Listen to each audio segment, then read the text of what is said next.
These are but minute fragments of memories drifting in an endless ocean. Memories of what will be in the near future. Could there be shadows of tangled threads woven by Elysium? Or perhaps faded illusions that slip through the cracks of time and space?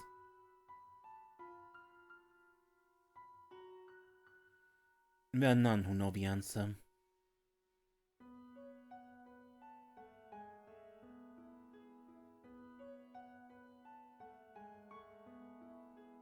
Welcome to a little bonus episode for Trails Through Daybreak. In the end of Trails Into Reverie, they give a bit of a few short stories that tease a bit of Trails Through Daybreak. And we want to look at them. And today, we watch An Unconventional Student.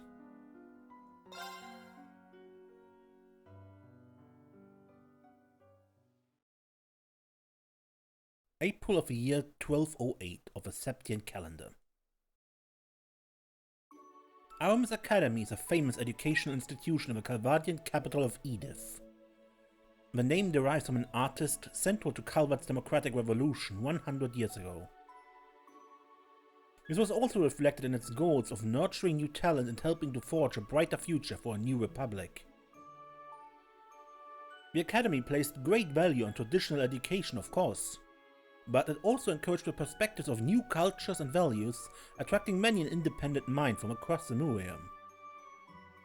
It was a storied place of learning that reflected the Republic's views as a whole.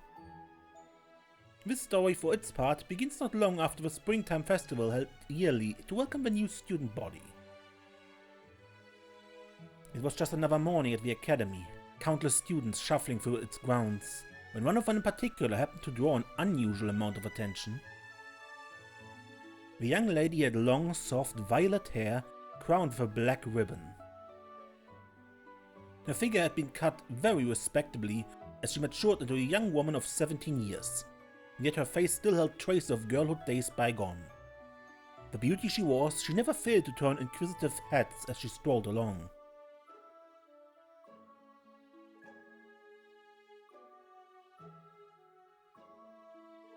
Her name was Renne Bright.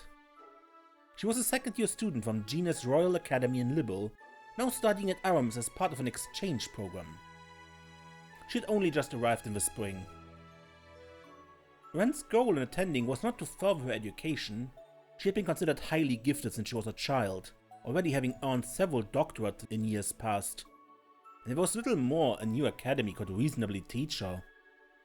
Her goal in reality was to use it as a front to operate freely in Calvard. It was hard to find one better than being a student. She already found the role relatively foolproof during her time at Genius.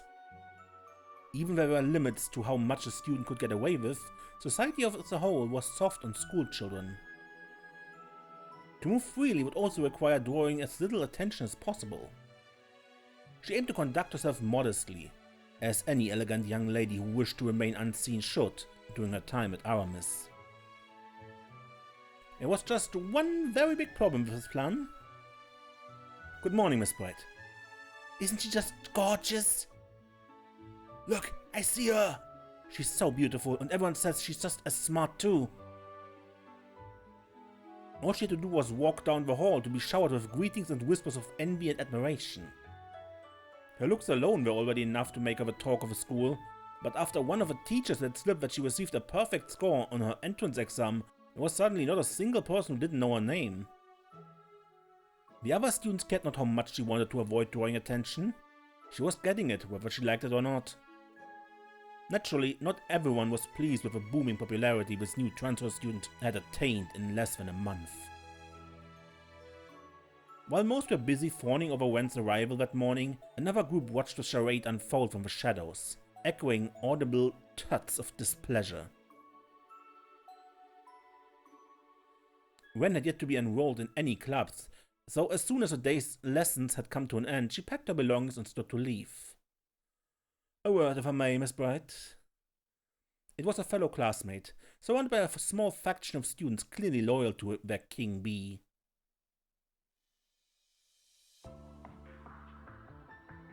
Certainly.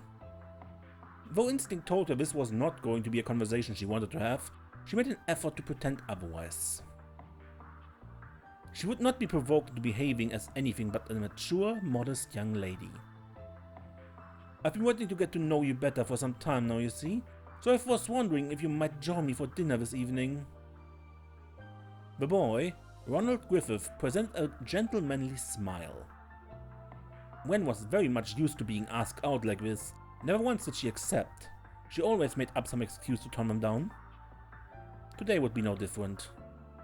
I'm ever so sorry, but I'm afraid I have something urgent to take care of after school today. Some other time, perhaps? This was usually enough to get them to give up, but Ronald was a persistent one. Well, that won't do. I have something very important to discuss with you, and I've already booked us a table at a very fine restaurant so we could discuss in detail. Is there really no way your business can wait? There was something ominous about his smile. Wen couldn't help but be curious what he was thinking. I'm afraid I can't. I'm so sorry you have to go out of your way to prepare ahead of time. Still, I could spare a little time now, so I'd be happy to talk here if that's alright. No, so not tonight then. A pity. Ronald's tone read one less of genuine sadness and more irritation that things were not going according to plan. Well aware that he let slip his true feelings on the matter, he quickly composed himself and smiled. No, it's better than never, I suppose. This does concern everyone in the room, so perhaps it's all for the better said here.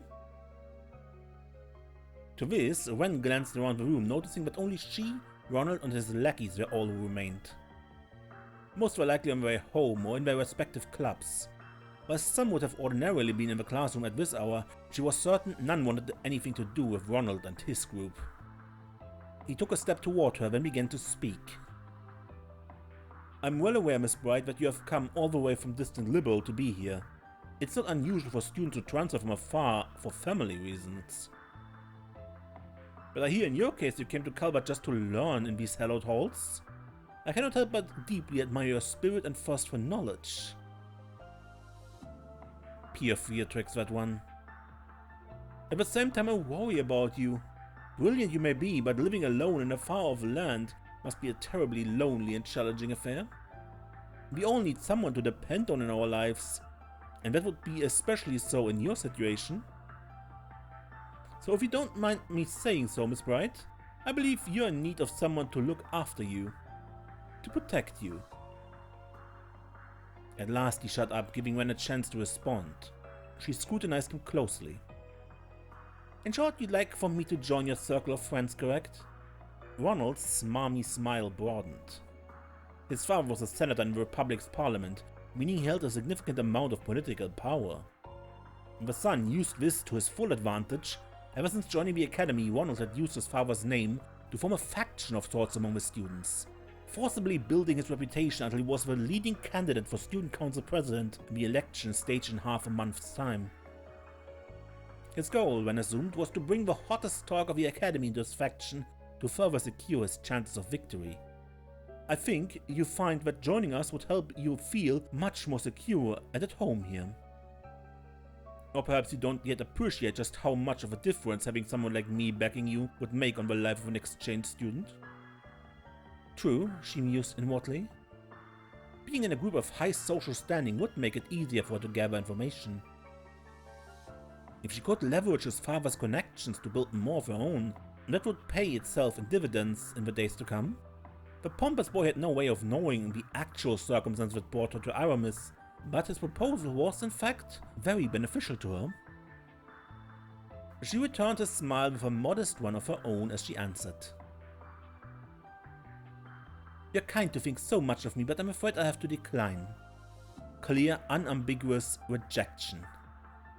Ronald's lips were still curled into a smile, but he could not hide the twitch in his brow, nor could his lackeys hide their shock. They had by all accounts expected her to answer the opposite. Are you sure you won't reconsider, Miss Bright?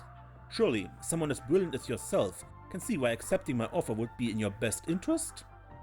I fear if you don't now, you may, well, come to regret it.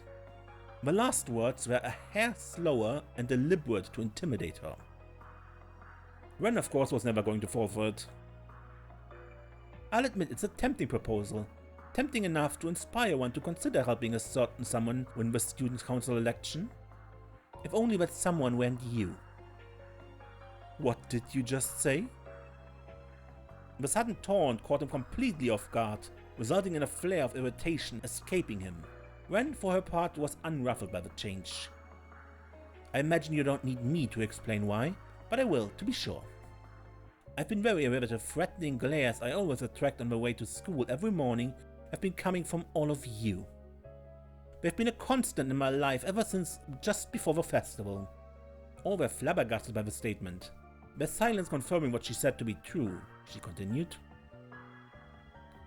Now, you have every right to regard me with caution. I'm well aware of how much I stand out despite my best efforts. Taking potential threats under your own wing is a strategically sound move too. However, that your target was so easily able to see through your scheme shows everyone here just how inept you really are. I have better things to do than assist someone so incompetent and small-minded. With a shrug and sigh, in a somewhat dramatic fashion, Renne stood before Ronald, his shoulders trembling from rage. Good day to you all. Renne gave a courteous nod of acknowledgement before leaving the room, paying no mind to the wide eyes and open slack jaws she left behind.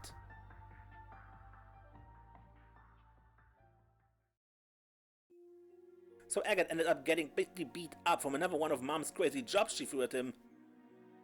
We did get some good data out of it, but ouch. Your mom's always so funny. That night in the dormitory, Renne and Tita were engrossed in deep conversations with their laptops.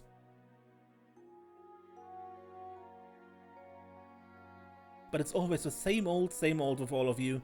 I'm surprised there's anything of Agate left with how often you tell me she has him nearly facing death. You two are in a rut. I know something that could spice things up. Maybe try adding a little romance to the mix, like a couple of bright-eyed lovebirds we know. But we have agreed to go somewhere next week, so we're not in a complete rut. Well, isn't that something? The stairs to adulthood await you, my dear friend. Renne! Tita graduated from the branch campus in Erebonia just as Renne left for Calvard, leaving them no time to spend with one another in person. That wasn't ideal, of course, but from a hint of sadness came the habit of talking like this once a week, so they could stay in each other's lives. They discussed anything, from their new lives and environments to the fruits of their research, occasionally stumbling into a serious topic matter or two along the way. It sounds like a legal confrontation between the Verne Company and Epstein Foundation is inevitable at this point. I know, I can't believe it's really happening. Both frowned at their screens. A recent development concerning the Calvardian industrial giant Verne Company had become a key source of concern for them of late.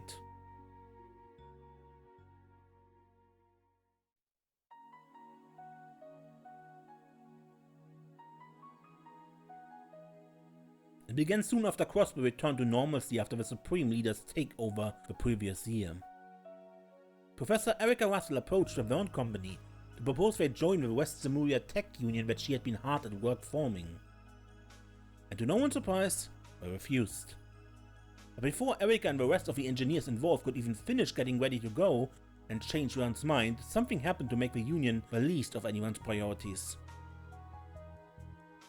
The independent development of a new generation of Orbmans, and their generations-long partner in this subset of technology, the Epstein Foundation, would not be a collaborator. The latter had been key supporters of Zemuria's Orbman development and orbital technology in general since their very inception. Battle Orbmans were no exception to this. The Foundation had known their way around them since the very first model, drafting the incredible concept that had been used as the base ever since.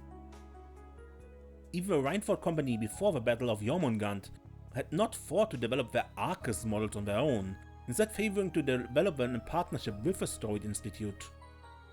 The announcement was, quite simply, unprecedented, and it sent shockwaves throughout the industry. The Epstein Foundation was also less than pleased about being cast aside in this manner. While there was certainly legal concern regarding who owned the patent to this technology, the greater concern was that their stable position in the industry as a whole was now becoming unstable. They initially responded by attempting to resolve this through peaceful means, but when both attempts proved fruitless, it was reported that they were preparing for what could only be an ugly international legal dispute. I'd say Vern has the upper hand if this ever makes it to court. Unlike the previous Ramtor opplements, this 6th generation is designed to set a whole new standard. All of its main features are packed with new tech, with some new features still being kept under wraps. I wonder what those are. What could they be trying to develop that's important enough to ruin their relationship with the Foundation? Well, I've heard about the government telling the Vern Company to focus more on weapons development. I have too. It sounds like they're planning to significantly revamp the military's weaponry. The official story is that they're planning on slimming the military down, but if they're pairing that with the latest in weapons development, then they're still just as powerful. Maybe more so. As part of a war ceasefire agreement, Arabonia was required to downsize the military, bring it more in line with that of Calvards. Yet if the Republic were to expand the capabilities of its military, this recently forced equilibrium in superpowers would be quickly broken. Whatever may be true, I've got a lot of questions I need answers to. Maybe it would be worth visiting the Vern Company's headquarters in Basel at some point. You haven't learned anything more about where Professor Hamilton is at the moment, right? Nothing new or concrete at least.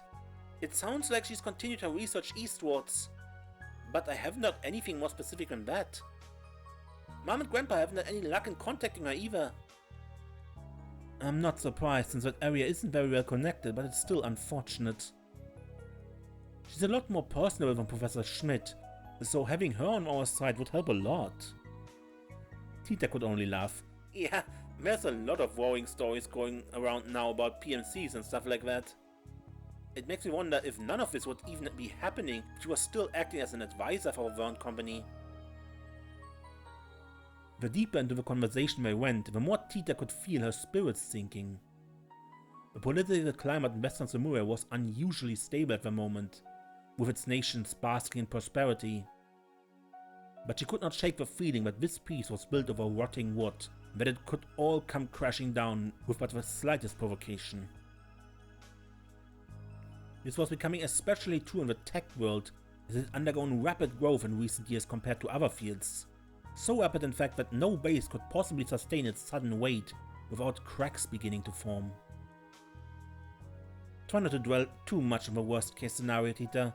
This peace might rest on a knife's edge, but there's still plenty we can do to preserve it. That's why I'm here right now, and that's also why you're working so hard too. You could find a million problems in the world if you wanted, but pessimism isn't going to make them go away, right? The words filled Tita with the right amount of comfort she needed in that precise moment. Yeah, I guess you're right. Thanks, Renne.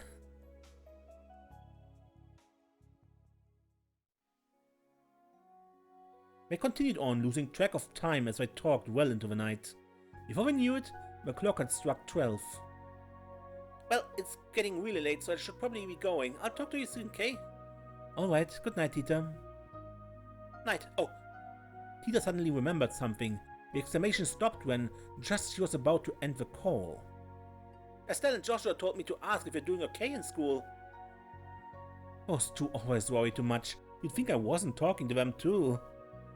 She couldn't help but remember her interaction with Ronald after class, but Renne quickly drove a thought from her mind. It wasn't worth dredging up. Tell them they can rest easy, everything's fine. Good. They wanted me to let them know if you were being bullied so they could fly over and help.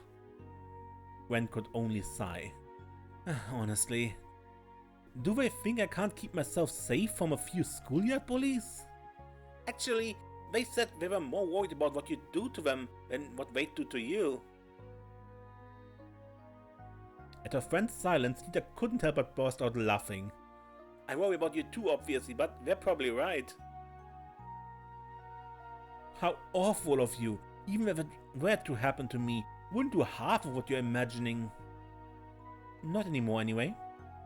See, it's saying that kind of thing that makes people worry. I'm a lady now. I need the magnanimity to forgive the transgressions of others. I'm also trying to do what I can to avoid standing out too much at school. You can try, but I think that's always been a lost cause. Anyway, now I'm really going to go before I remember anything else. Say hi to Zin for me, if you wanted to him. I'm planning to go and see him when everything comes down here. So, will do. I've been meaning to go and see someone else I've been indebted to in the past too. By the time the two of them had finished talking and ended the call, one day had given way to the next.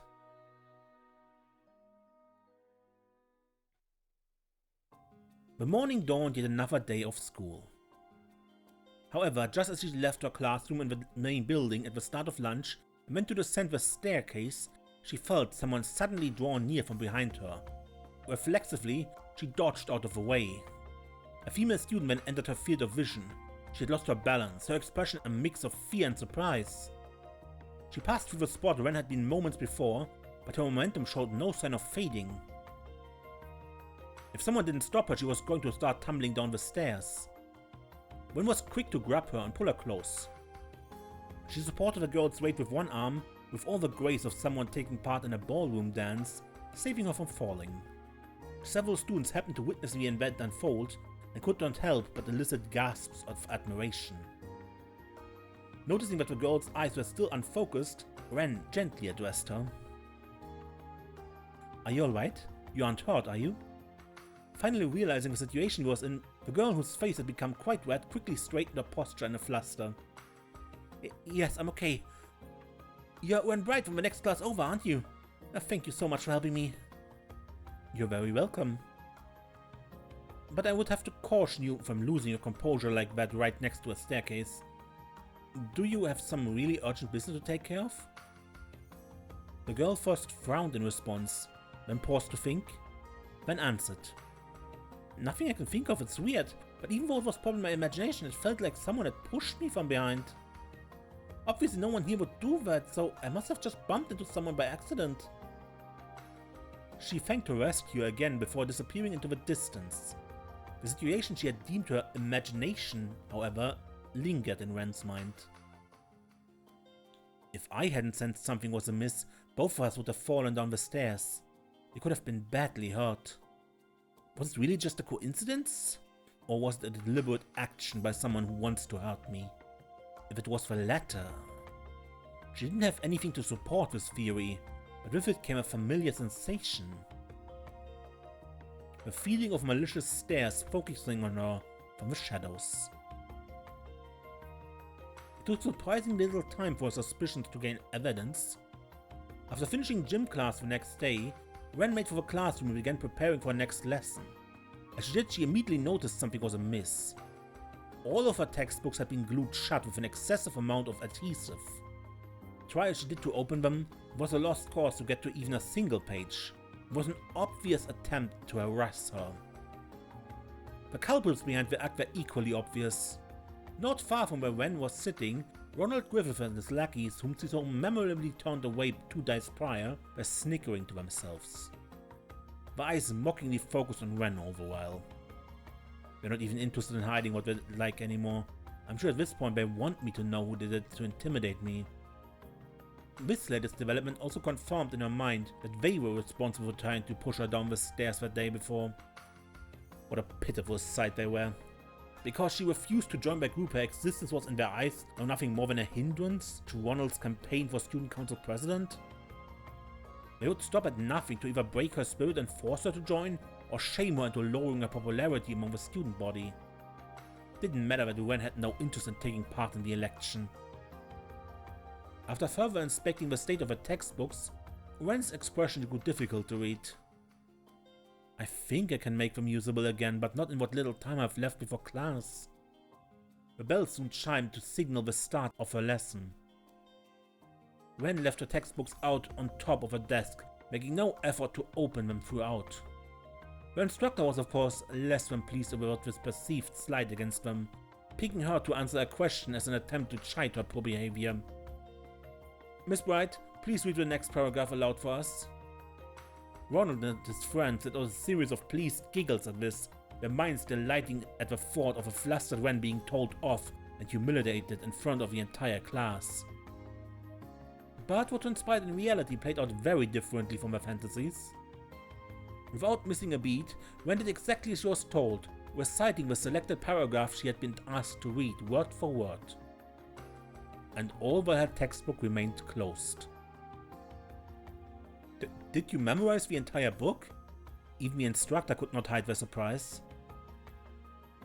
But of course, as a student of Aramis Academy, I would never dare to compromise on preparing for my lessons.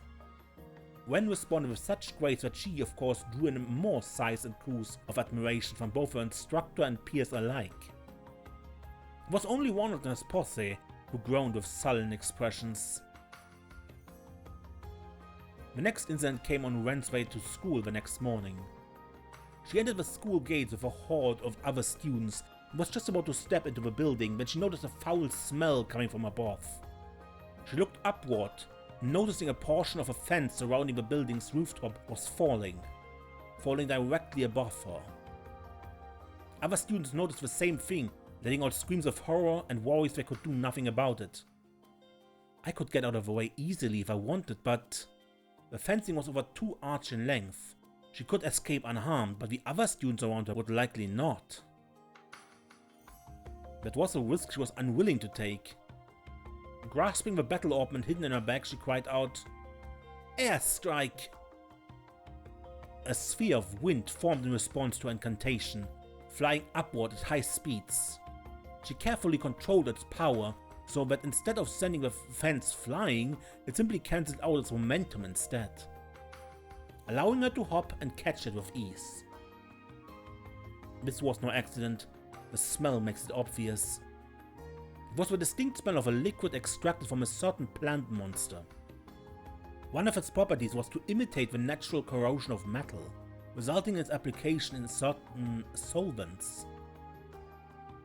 This made the fence falling a deliberate action the perpetrator had been trying to disguise as an accident. And with Renne having been the target of several malicious acts already, the culprit was clear. Again, she could feel the presence of those familiar hateful stares pouring into her from the shadows. But again, as well, they were not the only ones with eyes on her. Whoa, that was awesome! Did you see that? Is there anything she can't do? Renne's quiet meditation was disrupted by a multitude of cheers and applause from all around her. As if she were a performer just about to leave the stage, she gave an elegant bow in response. This would not be the last time she endured harassment from Ronald's group, but each and every time they thought they bested her, she would handle herself with exemplary skill, their efforts only serving to make her more popular. The state of affairs continued for several more days, before a seemingly out of patience Ronald summoned Renne behind the school building after lessons were over for the day. He stood oppressively before her, his lackeys behind him, with the composure he attempted to feign before, now replaced by a plain vile anger.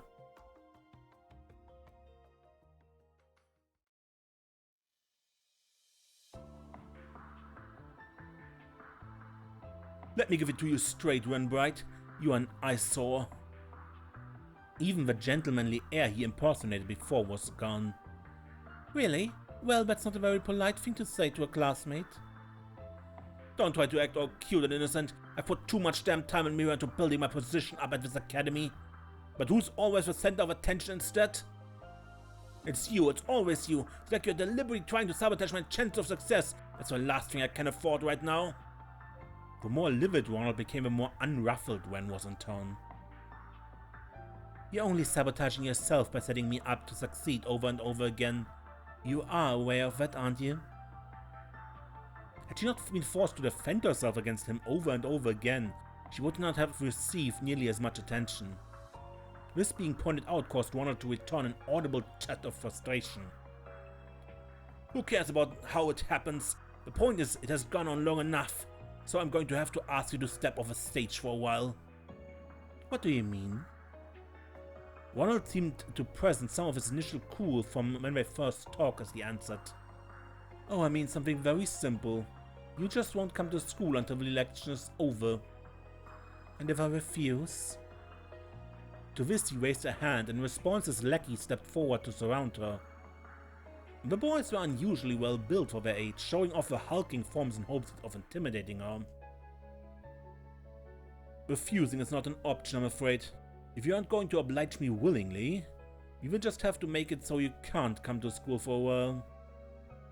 His lackeys cracked their knuckles dramatically to clarify their leader's intent.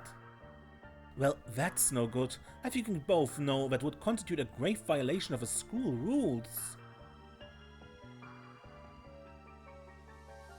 Something about her inflection caused him to mistake her commentary as showing a hint of fear, further fueling their desire to dominate the situation. No one's watching a place like this, and even if someone did happen to see, my father's a politician, he can make it go away. If they don't willingly choose to ignore what they saw in deference to my position, that is, everyone at this academy seems to already know their place, you see? Everyone except you. His smile then was so unpleasant that a sigh escaped Renne. Oh, I think you're the one who doesn't know your place. I don't want to be rough with him after what Tita said, but he needs to be taught a good, hard lesson. Ronald continued on, oblivious to what was running through his apparent victim's mind. Now do as I say. His lackeys drew closer, readying to seize her. I keep it mild, but I still want this to hurt for them, just enough to set them on the right track. I don't think Estelle or Joshua would object to that. Just as he was about to act... Stop this at once! A girl's shout could be heard from the direction of a school building. She was, of course, not shouting at Renne.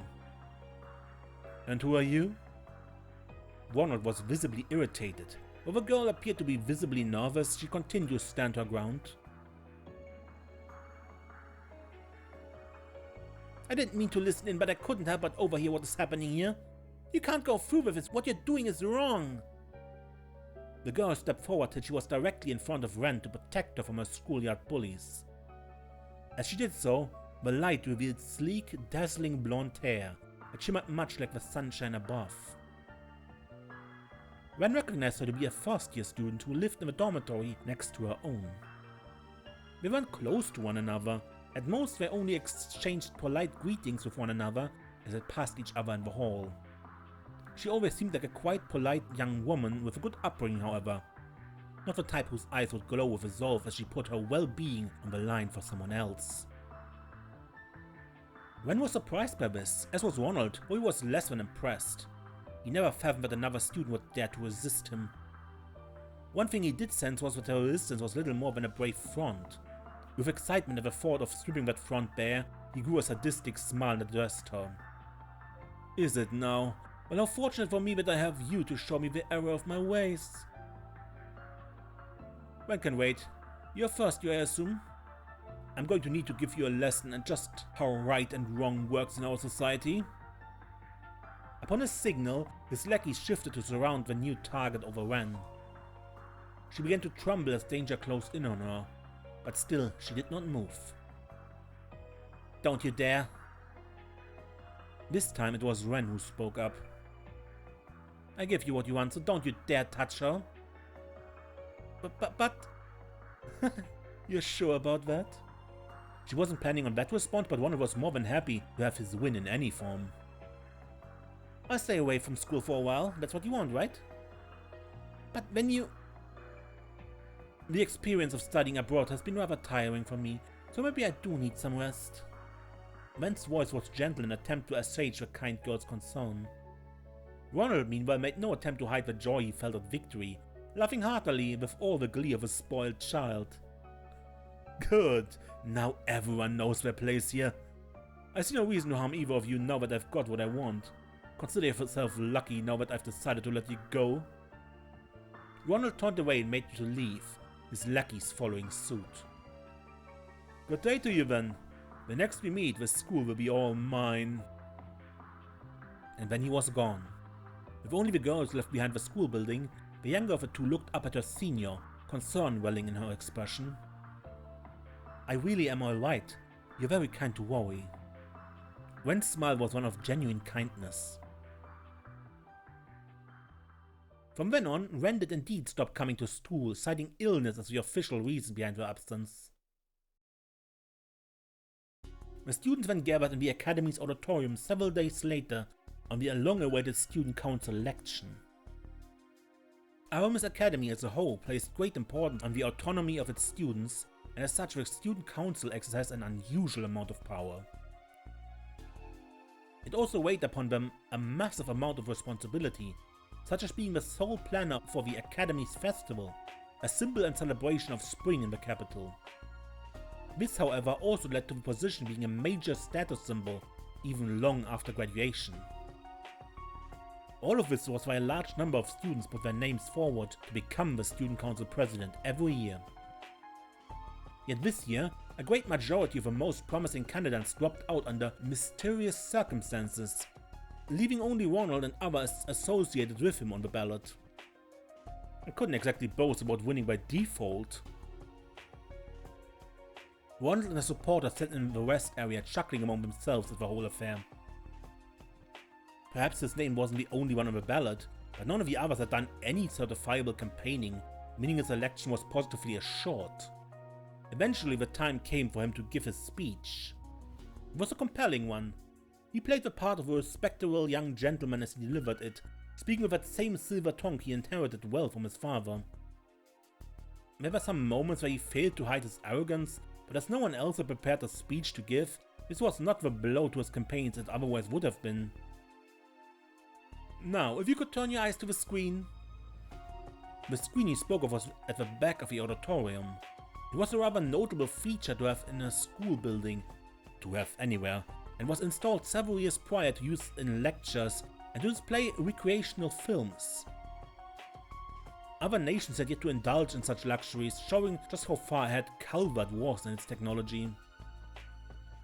Up until then, students had used it to display photographs during their speeches, but Ronald intended to take it another step further. He wanted to share a promotional video, not just a simple makeshift self-produced one that might ordinarily be presented by an amateur, but rather a professional work he paid a considerable amount of mirror for. Its quality was genuinely impressive. His victory was written in stone, but this he knew would cement it that much more. Convinced it would serve as a perfect beginning to his ascension to the top of the social hierarchy, he started the video. The musical number it played was rousing, fitting. What followed then was Ronald appearing on screen. "So how much more do you want for supporting me? I can make it worth your while."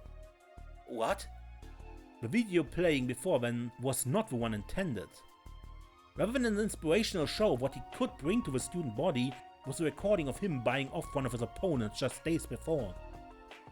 As hushed whispers of confusion spread through the auditorium, the next clip played. "If you know what's good for you, you will withdraw your candidacy right now, or the only thing you'll be present of is a hospital bed." Next was an equally unexpected scene of Ronald intimidating another candidate into withdrawing from the race. As it continued, Ronald realized what was going on. Someone out there had replaced his carefully prepared video with another. The initially hesitant whispers exploded into loud enough murmurs that he had to raise his voice over them in an attempt to quell the situation. "This is all a forgery! Someone's attempting to frame me!" But just at that moment, as if waiting for his cries of denial, a girl's voice resounded from the auditorium's entrance. "I'm afraid it's all entirely genuine." Her voice rang out with wonderful clarity, charming all who heard it. She ran her hand through her violet hair and flipped it back as she talked and walked slowly toward the stage. Bribing potential threats, blackmailing, threatening, even executing violence against others, and many other cases of bullying besides. You're guilty on every single count, Ronald Griffith. Before anyone could fully understand what was happening, this student was on the stage and staring Ronald down. All eyes were fixed upon this elegant figure. Indeed, without any effort at all, she had the air of a protagonist from some epic tale making her long-awaited appearance. "Damn it, Renne Bright! Must you insist on getting my way at every turn?" He growled through a sheet of sheer anger. In contrast, the recently absent Renne responded with brilliant composure. "You're the one getting in the way. Of a fair running of this important election. Your countless crimes have made a mockery of the whole process." Then Renne turned from Ronald to the rest of the student body as she continued to list his crimes alongside the still running video. Some elicited frowns, others sympathy, others complete silence. But by the time she was finished, all were united in a single overpowering emotion. Anger. It brings me no joy to say this about a fellow student, but I'm afraid it must be said. Ronald Griffith, you do not deserve to even attend this prestigious academy, much less be the president of its student council. Similar censure from other students followed in rapid succession. Yeah, she's right. Stop ruining our academy. You've gone too far. Renne's accusation wasn't the only reason for their anger. The students of Aramis had long loathed Ronald's oppressive behavior. They only hadn't spoken out before because they were afraid of his father's power. Now that they realized he could be stopped, their anger had reached an explosive boiling point. Ronald suddenly found himself at the center of a torrent of abuse. He looked to his lackeys for support, but even they refused to meet his gaze. It then dawned on him just how fragile all he thought he built was. Rage gave way to an instant deep despair, and casting a glare of pure hatred toward Renne, Ronald hurriedly sprinted out of the auditorium. Only when he was completely out of sight did the air erupt with cheers of joy. In the end, addressing the aftermath of the election took long enough that by the time she left for the gates, it was already evening. Yet even with how late it was, instead of walking her usual route home, she stepped off a path to enter an entirely unoccupied park. How does this work? No one is going to interrupt us here, so how about you come out?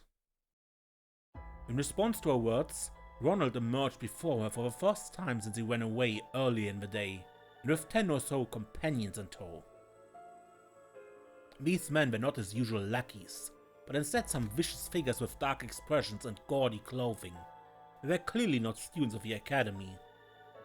More than likely they belonged to some local gang. You don't keep very good company outside of school now, do you? With how they're dressed up, I assume you must be off to a party or something? I'm going to wipe that smug smirk right off that face for good, Renne Bright. My dazzling future in politics was guaranteed, but now you've gone and ruined everything! What am I supposed to say to my father now? That's your problem, not mine. Or are you so small a man that you can't own up to the consequences of your own mistakes? Not a second passed between his outburst and the manner in which he snapped back, causing his temper to go twice as wild. That's it. I don't care what it takes. You're going to pay for thinking you could cross me and get away with it. Have at her. There won't be any consequence for going too far. My father will see to that. The man sprung into motion upon Ronald's signal, and what followed made them doubt their eyes.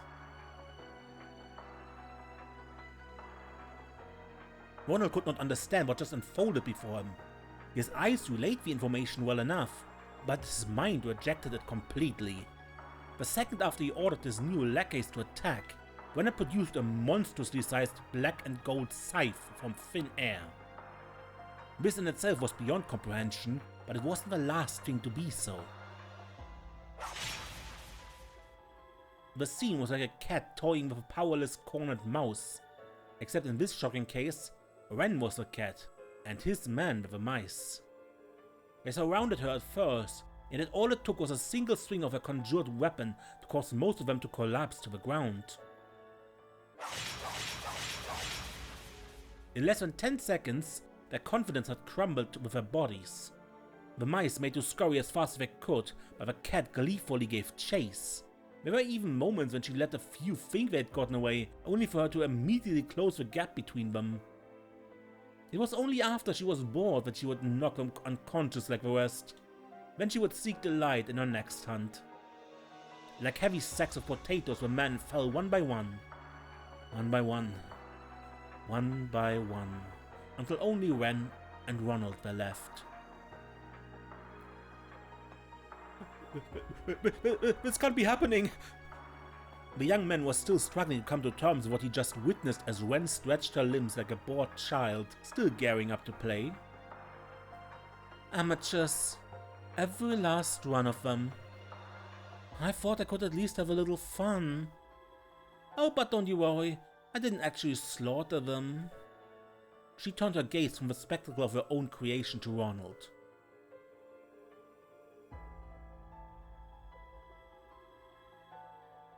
Would you be open to giving me a little more entertainment, perhaps, Ronald? Ronald twitched in fear at the mention of his name. In this moment, she was now nothing more than a beast in human skin. Stay away from me! My father's in Parliament, you know! Try anything on me, and you regret it! Her response was an expression of pure pity before tossing what appeared to be a magazine at his feet. It's one of today's tabloids. You might find its contents relevant. What? At first he was baffled by this shift, but the second he peeked at the cover, his face went pale. Representative Griffith suspected of bribery and connections to organized crime, read the headline in giant punchy letters. There's a whole special feature on your dearest daddy, complete with evidence. It mentions that the CID is going to be conducting an investigation as well, so this may be the last day you can say he's in Parliament. My condolences. No. So visceral was his shock at the news that a simple word was all he could muster. Even then, Renne wasn't finished.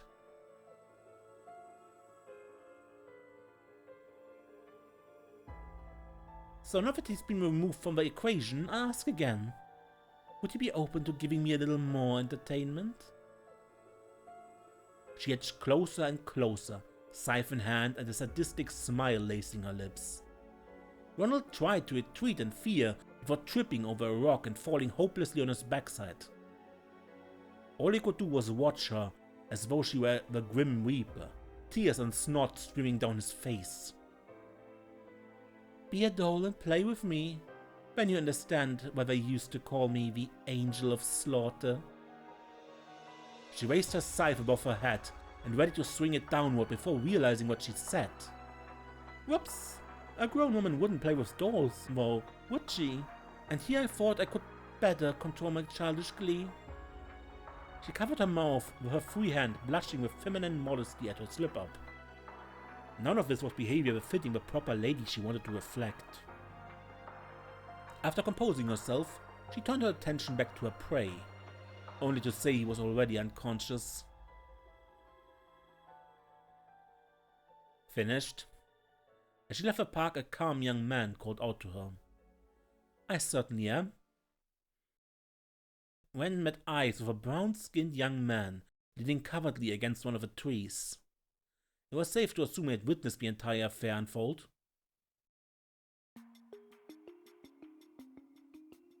He glanced inside the park for a brief moment, before speaking with slight but genuine admiration.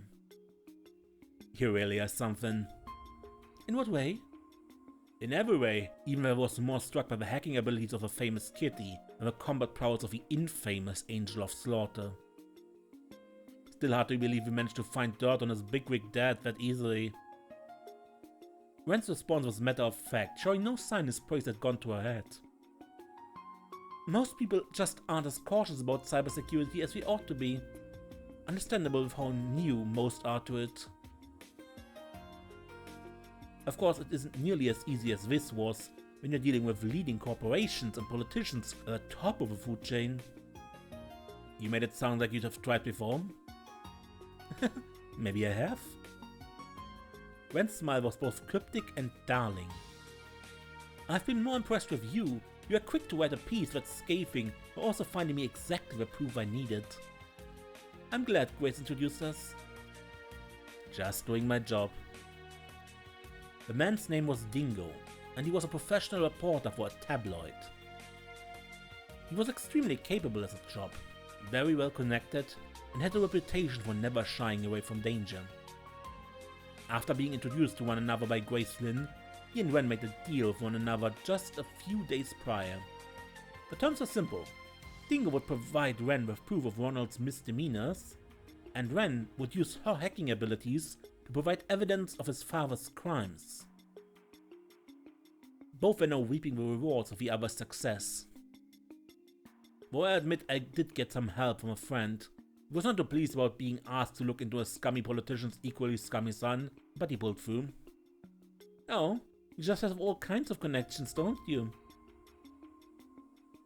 She did sense someone other than Dingo was acting on her behalf while she was off school, but she wasn't sure who that someone was. This curious sensation regarding their identity remained, as she continued the conversation. You know, I'm surprised you didn't meet with any resistance in running that story. That just goes to show how big a fan the government was of Griffith. They left him alone because they didn't actively oppose the current president's party, but from the CID's perspective, this chance to take him down was about as good as it was going to get. That does sound like something Miss Title Master over there would do. Can't say I like the feeling of being used by her, but oh well. Dingo then made a curious observation. I have to wonder why you went to such lengths to get rid of a small fry like him. He really bother you that much? Ren glanced briefly at Ronald, still collapsed on the ground of the park, before shrugging her shoulders dismissively. Not in the least, I didn't intend for this to go as far as it did either. I only wanted to teach him enough of a lesson so he'd leave me alone, but... It was then that the younger student who tried to save her came to mind. I think the students deserve a much better student council president than him. She then let out a titter that was most refined. As Ren expected, the allegations led Ronald's father to resign from Parliament, while he resigned from Aramis Academy. The group of students who exerted power over the student body with his backing vanished overnight as a result, bidding peace to return to the grounds for the first time in too long. One thing, however, came about from this that Ren had not expected in the least. Here are all the documents relating to next month's budget. The Student Council's new president accepted the documents from a blonde-haired first year in charge of general affairs, perusing them straight away. After Ronald dashed from the auditorium on the day of the election, most of those in his group who put down their name dropped out in a timely fashion. Voting still took place even then, but once all was said and done, nearly 70% of the votes cast were disqualified. This was because they were all in favor of someone who never had put her name on the ballot. Renne Bright. Aramis Academy was known for how little its staff interfered with the many liberties it gave its students. But this time the staff was clearly concerned that dissatisfaction with Ronald was going to present dire problems in the future.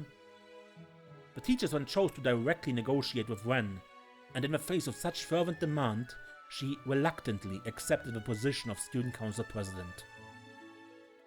None of her duties posed a challenge to her, but by accepting it, she had completely and utterly failed her initial goal of avoiding attention.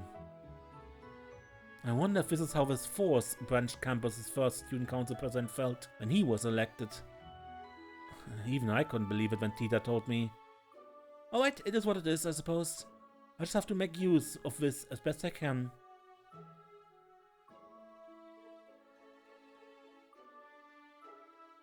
Sunlight beamed into the student council room. The blonde-haired girl and two of her friends struggled with a new workload they were adjusting to. As Ren sat there, ears open to random talk and the occasional grumble, a thought crossed her mind. She had no end of real-world worries. The problems arising from rapid technological development, the society's next move, the ominous winds of change blustering over Calvard. But despite all those, she wanted to enjoy her simple time here while she could. What say we get this work done so we can celebrate with a tea party, huh? The arrival of spring was now a distant memory, even if summer had yet to come. There was nothing particularly spectacular about this time. It was just another ordinary, beautifully bright afternoon.